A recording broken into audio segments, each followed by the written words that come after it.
La Côte d'Ivoire et le Cameroun se trouvent actuellement dans une sorte de guerre froide, principalement centrée sur des questions de droit d'auteur et d'appropriation culturelle. Cette situation a émergé lorsque les Camerounais ont demandé des droits d'auteur à l'artiste ivoirien Desbordeaux Lé Kounfa, après qu'il ait réalisé un remix d'une chanson d'un artiste camerounais nommé Prince Aimé. Ce conflit a suscité des tensions, car il a mis en lumière les sensibilités entourant la propriété intellectuelle entre ces deux pays. Dans un retournement de situation, l'artiste camerounais Ténor a également remixé une chanson d'un artiste ivoirien, Bonigo. En réaction, de nombreux Ivoiriens ont exprimé leur mécontentement et ont exigé que Ténor règle les droits d'auteur aux titulaires de la chanson originale.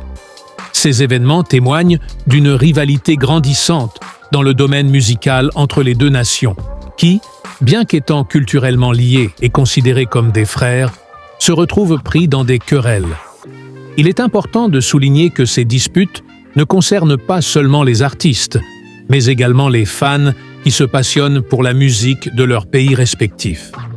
Après les tensions qui ont éclaté entre Ténor et la comédienne ivoirienne Eunice Zunon, la carrière de Ténor a été durement touchée.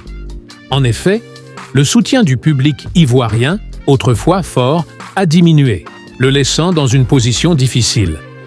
Cette situation soulève des questions cruciales sur la collaboration artistique en Afrique et sur la manière dont les droits d'auteur sont perçus et appliqués. Les artistes des deux pays doivent naviguer dans un paysage complexe, où la créativité et les influences culturelles se croisent, tout en respectant les droits des créateurs d'origine. Que Dieu aide Ténor à retrouver sa place sur la scène musicale et à surmonter ses défis. Les artistes de la Côte d'Ivoire et du Cameroun doivent trouver un moyen de travailler ensemble, de célébrer leurs similarités et de résoudre leurs différends de manière constructive, afin de promouvoir une culture musicale riche et harmonieuse.